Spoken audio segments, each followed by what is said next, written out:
You are watching this because you are bleeding out. Not physically, but mentally, emotionally, and spiritually. You can feel the eyes on you right now. You can hear the whispers in the other room. You know exactly what it feels like when the temperature in the room drops, the alliances shatter, and suddenly you are standing entirely alone on the battlefield. The people you broke bread with, the people you trusted, the society you tried to play fair with, they have turned. They are pointing the finger. They are waiting for you to crack, to apologize, to break down, and to beg for their mercy. They want to see you sweat. They want to see your hands shake. They want to know that their collective disapproval has the power to destroy your world. Listen to me very closely. Do not give them that satisfaction. Do not give them your pulse. Do not give them your panic. Right now, your heart is pounding against your ribs like a jackhammer. Your mind is racing through 1,000 worst-case scenarios, trying to figure out how to defend yourself, how to explain your side of the story, how to win them back. Stop. Take a breath. Pull the oxygen deep into your lungs and hold it there. This is the defining moment of your life. You are standing in the fire, and right now, you have a choice. You can either burn to ashes trying to please a crowd that has already decided you are the villain, or you can let the fire burn away every single ounce of weakness inside of you and step out forged in absolute iron. We are biologically wired to need the tribe. For thousands of years, if the tribe turned against you, it meant you were cast out into the wilderness to die. That is why your brain is hitting the panic button. That is why the anxiety is suffocating you in the middle of the night. Your biology is telling you that if everyone hates you, you are going not to survive. But you need to wake up and look at the reality of the modern world. The tribe is not your savior anymore. Most of the time, the tribe is a collection of cowards, conformists, and hypocrites who will sacrifice you the second it becomes socially convenient. When everybody is against you, your first instinct is to fight back. You want to scream. You want to post the receipts. You want to drag them down into the mud and prove that you are right and they are wrong. That is exactly what they want you to do.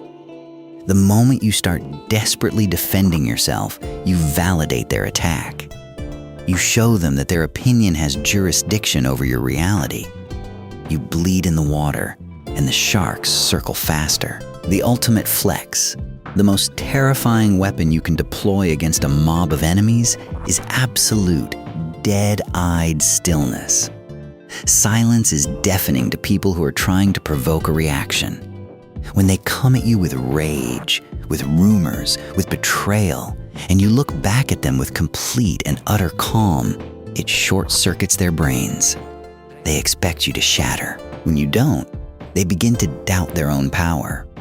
Your calmness becomes a mirror that reflects their insecurity, their chaos, and their malice right back into their faces. But how do you actually achieve that calm? How do you keep your composure when your reputation, your livelihood, or your relationships are being systematically dismantled? It starts with accepting the harshest truth of human nature. You do not control what other people think of you, and you never did. You have been living under the illusion that if you are just good enough, nice enough, or hardworking enough, people will have your back. But loyalty is rare. Most people do not operate on loyalty. They operate on leverage and comfort. The second standing by your side becomes uncomfortable, they will step away. The second attacking you elevates their own status, they will throw the stone. Once you accept that people are fickle, their betrayal stops being a shock and starts being a data point. It is simply information. It hurts, yes, but it clears the board. You are no longer wasting energy on fake friends or fragile alliances. You are stripped down to the only thing that actually matters, the only thing you have ever truly had control over: yourself. Staying calm in the center of a storm requires a massive shift in perspective. You have to stop viewing the opposition as a tragedy and start viewing it as a crucible. The greatest men and women in history, the pioneers, the leaders, the visionaries, did not achieve greatness while universally loved. They were hated. They were misunderstood. They were alienated. If you are standing for something real, if you are building something massive, if you are breaking the generational curses of your bloodline, you are going to ruffle feathers. You are going to offend the people who have chosen to settle for mediocrity. Their anger at you is not about you. It is about them. Your movement, your boundaries, your refusal to comply with their expectations triggers their own deep-seated regrets. When everyone is against you, it often means you are finally walking in the right direction. So, lock your jaw. Drop your shoulders. Look the storm dead in the eye. You do not need to defend your character to people who are committed to misunderstanding you. You do not need to negotiate with disrespect. You are going to let them talk. You are going to let them scheme. And while they are wasting their time and energy obsessing over your downfall, you are going to put your head down and get back to work. You are going to build. You are going to execute. You are going to let your undeniable, overwhelming success be the only noise you make. There is a dangerous lie you have been fed your entire life. It is the lie that your reputation is your most valuable asset. It is not. Your mind is your most valuable asset. Your focus is your most valuable asset. When the world turns its back on you, the greatest mistake you can make is to try and repair a burning bridge while you are still standing in the flames. Let them burn. When you are under siege, your emotions are going to scream at you to seek justice. You will feel this burning, acidic desire to vindicate yourself, to pull the curtain back and expose the hypocrites who are throwing dirt on your name. But you need to understand the psychology of the mob. The mob does not operate on logic. The mob operates on momentum, bloodlust, and cheap entertainment. If you engage, you do not convince them of your innocence. You simply become the main act in their circus. Every single time you react out of anger, you are handing your enemies a remote control to your nervous system. You are telling them, "Here, press this button and you can dictate my heart rate. Press this button and you can ruin my sleep. Press this button and you can steal my peace." Are you really going to hand over the keys to your internal kingdom to people you do not even respect? You must build the fortress. You must become completely, utterly unreachable. Think of the ocean. On the surface, a Category 5 hurricane can be raging. The waves are 50 feet high. The wind is tearing ships apart. It is pure, violent chaos. But if you dive just 100 feet down, it is perfectly still. It is silent. The creatures of the deep do not even know there is a storm happening above them. You must cultivate that depth. Let the surface of your life take the turbulence. Let the rumors fly. Let the weak people walk away. But down in the core of who you are, down in the deep water, you remain immovable. To stay calm when everyone is against you, you have to perform a brutal autopsy on your own ego. What is actually hurting right now? Is it your physical body? No. Are you starving? No. What hurts is your ego. It is the part of you that desperately wants to be liked, validated, and understood. You have to take that ego, look it dead in the eye, and strip it of its power. You have to detach from the desperate need to be the hero in everybody else's story. Understand this. In their story, you are the villain, and you need to be completely okay with that. Be the villain. Be the monster. Let them paint whatever picture they need to paint to help themselves sleep at night. Their perception of you is not your responsibility. It is their projection. They are projecting their own failures, their own insecurities, and their own cowardice onto you because you have the audacity to stand on your own 2 feet while they need a crowd to hold them up. When you look at the people trying to destroy you, take a very close, cold, objective look at their lives. Are they happy? Are they successful? Are they honorable? No. Happy, purposeful people do not hunt in packs to tear another person down. Only the miserable do that. You are allowing yourself to be stressed out by people you would never, ever go to for advice. Let that sink in. You are letting people whose lives are a complete disaster dictate your emotional state. Cut the cord. This isolation you are feeling right now is not a punishment. It is a promotion. The universe is clearing the room because what you need to do next requires absolute, uncompromising focus. You cannot level up while carrying the dead weight of people who only liked you when you were convenient to them. This is the quarantine phase of greatness. It is lonely. It is cold. It is deeply uncomfortable, but it is inside this exact space that you figure out what you are truly made of. You are going to use their betrayal as fuel. Every time you feel the sting of rejection, every time you hear your name spoken in disrespect, you are going to redirect that dark energy into your grind, into your body, into your mind, into your execution. You are not going to break. You are going to weaponize the pain. Let us talk about the actual mechanics of survival. Because make no mistake, when everyone is against you, you are in a psychological war. You cannot just sit cross-legged on a mat, take a few deep breaths, and hope the enemy evaporates. Calmness is not passivity. Calmness is the prerequisite for lethal, calculated execution. You must initiate what I call the absolute blackout. You disappear.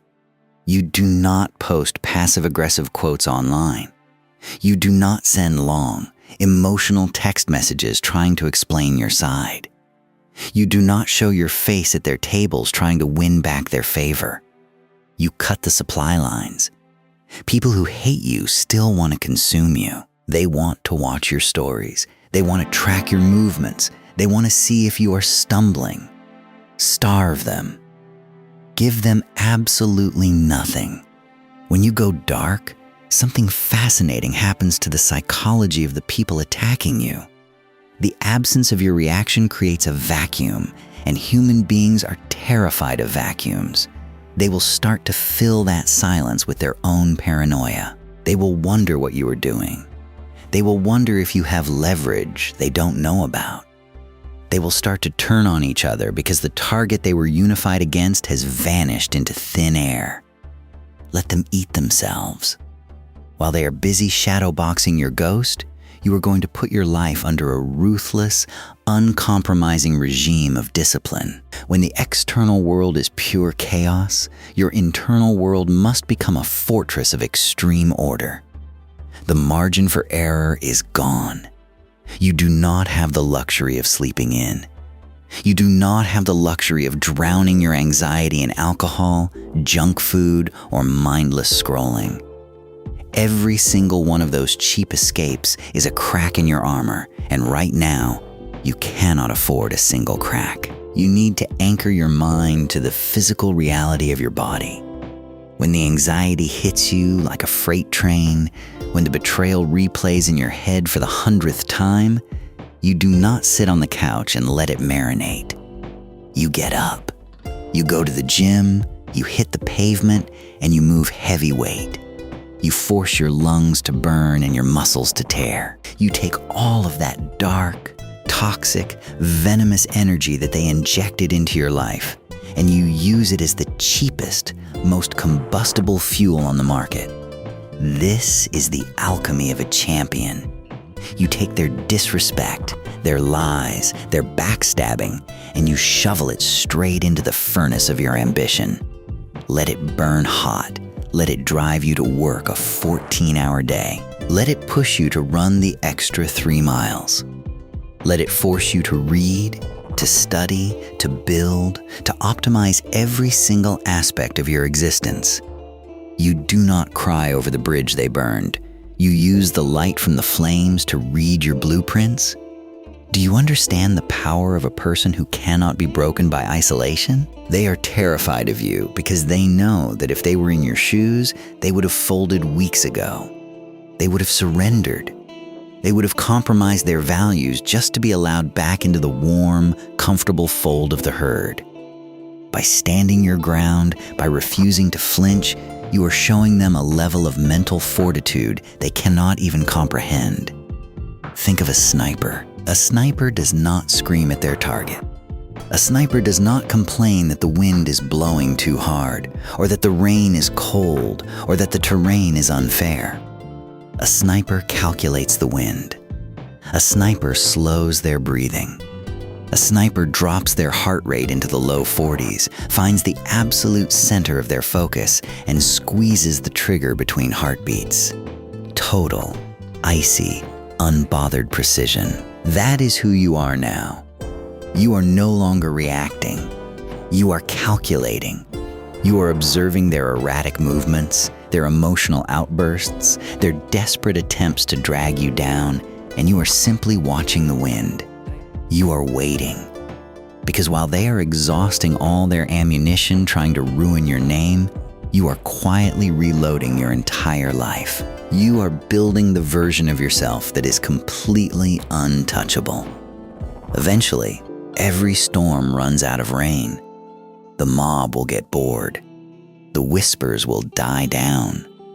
The people who dedicated so much of their miserable lives to trying to destroy yours will realize that their efforts were entirely useless, and they will move on to their next target because parasites always need a new host.